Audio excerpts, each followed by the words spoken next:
The gate creaked open, and the women froze. Beyond the wire came laughter. Not the sharp, cruel laughter they had feared, but warm, careless, human laughter. A radio somewhere played a tune they didn't recognize, slow, steady, like footsteps after a storm. The women squinted through the sunlight. They had crossed the ocean expecting punishment, humiliation, perhaps worse. Instead, they saw American soldiers setting up a barbecue grill. Meat sizzled. Smoke curled into the blue Texas sky. For a moment, they forgot they were prisoners. But as the smell reached them, rich, warm, impossible, one thought cut through the silence. This must be a trick. The year was 1945. Japan was crumbling. Cities had burned. And on the far side of the Pacific, ships brought the defeated, prisoners, soldiers, nurses, clerks, to the strange, distant land called America. Among them was a woman named Aiko Tanaka, 24 years old, once a nurse in the Imperial Army. Her hands had carried the wounded. Her eyes had seen death too many times to fear it anymore. When the war ended, Aiko didn't surrender. She simply stopped fighting. For weeks, she and a small group of women were kept on the deck of a transport ship, uncertain where they were headed. When the shoreline finally appeared, it wasn't the gray ruins of Tokyo, but rolling green hills. Fields. Sunlight. They arrived at a POW camp in Texas. Dusty ground. Fences lined with barbed wire. Watchtowers standing silent under the endless sky. Inside, American guards watched, not with hatred, but curiosity. The women huddled together, whispering. They had heard stories that prisoners were beaten, that the enemy's women were treated worse. That surrender meant shame beyond death. Aiko felt every eye on her as they were led to wooden barracks, long, low buildings that smelled of sawdust and sweat. The first night was restless. She lay awake, listening to crickets. The air was warm, heavy with the smell of earth, so different from the salt of the sea. No one spoke. Each breath was quiet, careful, afraid. In the distance, a dog barked. A gate clanged shut, and somewhere, faintly, an American soldier whistled a tune. That sound terrified her more than silence. Why would the enemy sing? She thought of her home in Kyoto, her mother's garden, the soft rustle of wind through bamboo. Everything seemed so far away now, another lifetime. The next morning, they were given breakfast, bread, coffee, eggs. One woman stared at the plate, whispering, "They're mocking us." Aiko didn't eat. She simply sat there, confused. The smell of coffee was foreign, bitter, but there was no cruelty in it. Still, she waited for something, a slap, a shout, a punishment. But it never came. Day after day, the same routine. Roll call, meals, work details, no violence, no abuse, only confusion. And then, one afternoon, something changed. It began with a sound. Laughter. Not the harsh kind. The easy, careless laughter of young men who'd never seen a battlefield. The guards. They were arguing over music, an American song playing from a small radio near the gate. The women paused in their chores. The tune drifted through the camp like sunlight. Aiko felt something stir. Not comfort, but curiosity. She wanted to hate them, but couldn't. A few days later, the guards brought boxes to the yard. Inside were books, paper, and pencils. They told the women they could write letters. The women stared in disbelief. Letters? To whom? Their homeland was in ruins. Their families missing. But still, the offer was real. Aiko picked up a pencil. Her hand trembled. She hadn't held one since before the war. She wrote just 2 words, "I'm alive." She didn't know if the letter would ever reach Kyoto. But somehow, writing it made her feel human again. As weeks passed, something shifted in the camp. The guards, once silent, distant figures, began to speak. Simple words, gestures. "Good morning. Work okay. Need water?" At first, the women ignored them. But slowly replies came.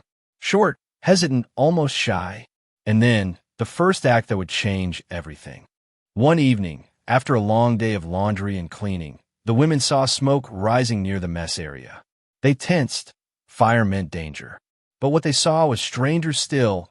Americans gathered around open pits, cooking meat, laughing. Talking. Music playing from a radio. Barbecue.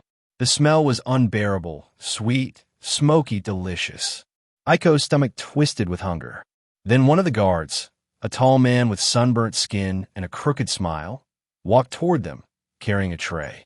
On it, plates of food. He placed them down gently, stepped back, and said softly, "Eat. No tricks." The women stared. None moved. Aiko's heart pounded. She thought of poison, humiliation, traps. But hunger won. She picked up a piece of bread, tasted it. It was warm, real, and nothing happened. The guard smiled. Good. She didn't understand the word, but she nodded. That night, the women didn't sleep. They whispered about what it meant. Kindness? Mockery? Pity? Aiko wrote in her small notebook, "If this is mercy, why does it hurt so much?" The days grew longer, the fear shorter. The camp took on a strange rhythm, part prison, part village. American guards shared music. One even tried to teach them a song, "You Are My Sunshine." The women laughed awkwardly, their accents turning the words into soft, broken syllables. And for the first time, the laughter was shared. Aiko began working in the camp infirmary. There, she met Private Daniel Hayes, a young medic who'd served in the Pacific. At first, he said little, only watched as she cleaned wounds, careful and precise. One day, he asked, "You were a nurse?" She nodded. "Same here," he said quietly. "Different sides, huh?" It was the first time anyone had spoken to her like an equal. Days passed. They worked side by side, silent at first, then slowly talking. He told her about his home in Kansas, about cornfields and the smell of rain. She told him about Kyoto's temples, cherry blossoms, the river where she used to walk with her sister. One afternoon, she asked him, "Why kind to us?" He thought for a moment, then said, "Because the war's over." Those words stayed with her. Because the war's over. But was it? Inside, she still carried the sound of bombs, the faces of the dying. Kindness felt heavier than cruelty. It reminded her of everything she'd lost. That night, she opened her notebook again. They feed us. They smile. They let us live. But how do I live with what I've done? Weeks turned to months. The guard began holding small gatherings, music nights, sports games, even Sunday picnics. They invited the women to join. At first, they refused. Out of pride, out of fear. But eventually, one day, Aiko stepped forward. They handed her a plate of food, meat, beans, bread, and something called barbecue sauce. She tasted it. It was unlike anything from home, smoky, sweet, alive. And as she ate, a memory returned, her mother cooking rice, humming softly. For the first time since the war, she smiled without guilt. A camera clicked. An American soldier had taken a photograph of Japanese POW women eating barbecue. That photo would one day appear in newspapers back home, shocking those who saw it. Enemies sharing food. As 1946 dawned, the camp began to empty. Repatriation. The long journey home. The women packed what little they had. Small notebooks, photographs, a few trinkets given by the guards. Aiko stood by the fence, looking out at the open fields. The same sun that had once seemed cruel now felt soft, forgiving.